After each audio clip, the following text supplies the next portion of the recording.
But now the people, they study for a week or 2 weeks, a month or 2 months, and they come back and they make their YouTube accounts and name themselves as Sheikh such and such, name themselves as a student of knowledge of such and such, and in reality it's a calamity. These people don't have knowledge. They don't have knowledge, they've never studied and learned the principles properly. They don't know the reality of Salafiyah, so you see the types of calamities they get involved in. All of these kids, the YouTube kids, Abu Taymiyyah, Abdurrahman Hassan, Da'wah man, none of them have knowledge to give you. And you've seen that from their behavior and the types of things they've got involved in. Abdurrahman Hassan, mashallah, is going to defend the Sunnah.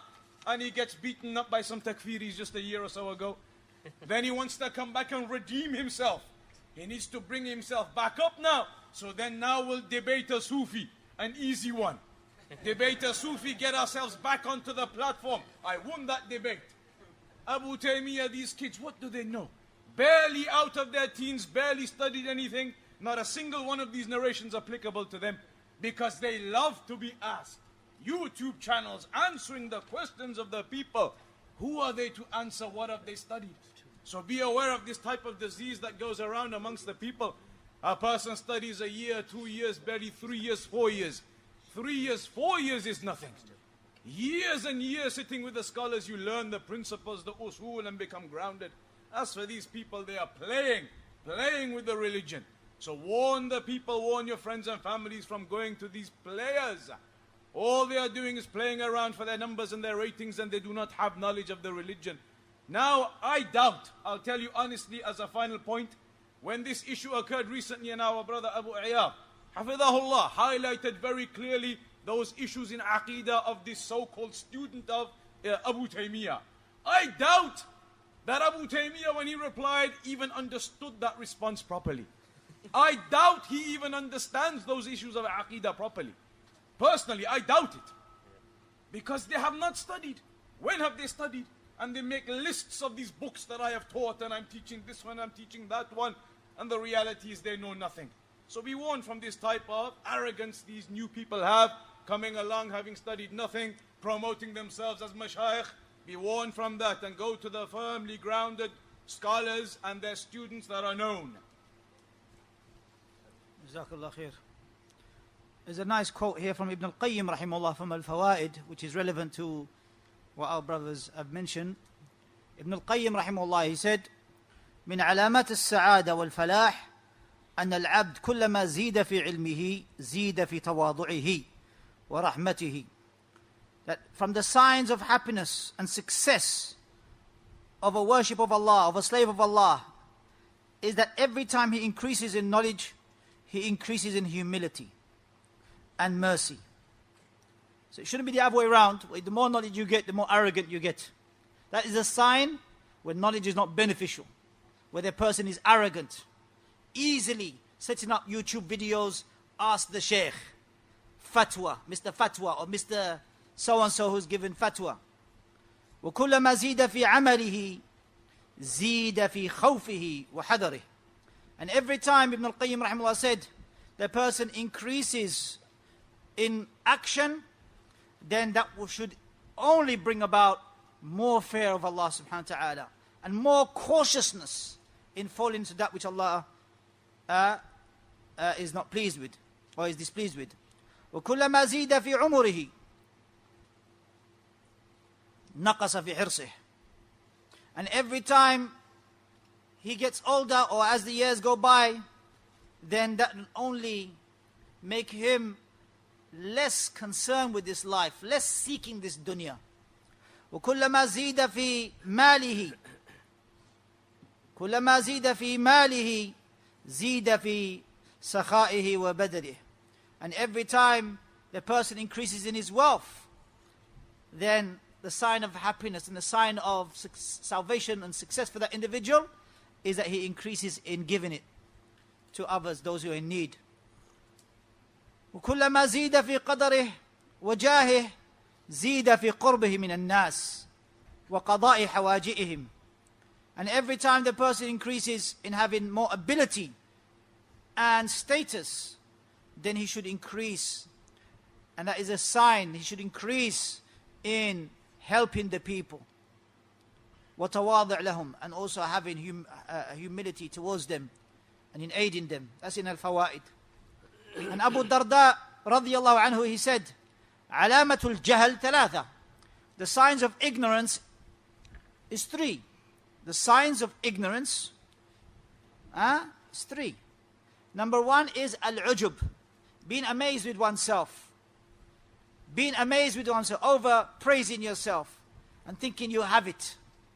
The Salaf were not like that. The Sahaba radiyallahu anhum used to fear hypocrisy upon themselves. Ibn Abi Mulaika, from the Tabi'een, he said, I met 30 of the Sahaba radiyallahu anhum, and each one fed hypocrisy from themselves. A narration in Bukhari.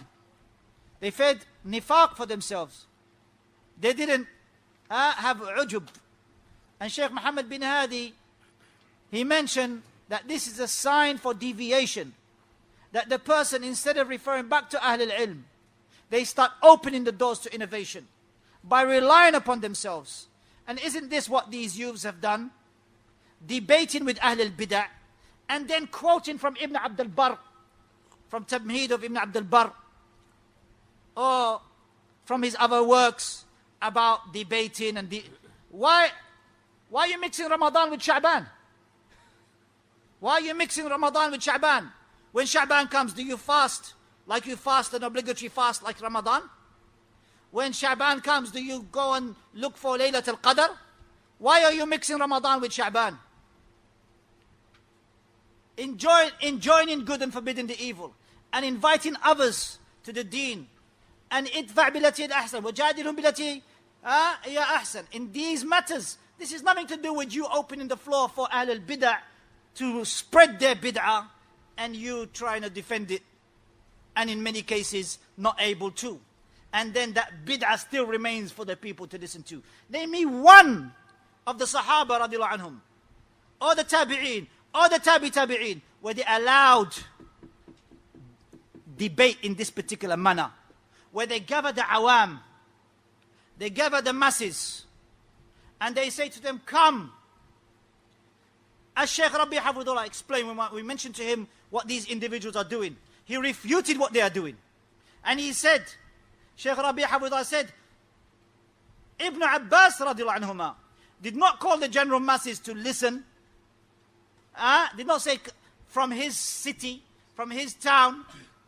When Ibn Abbas radiallahu anhu went to the Khawarij, when he went to them, did he bring with him a multitude of people to go out with him to listen to this debate? No. He went out to them and he answered their questions, and many of them turned back. This is what Ibn Abbas radiallahu anhu did. So why are you mixing Ramadan with Sha'ban?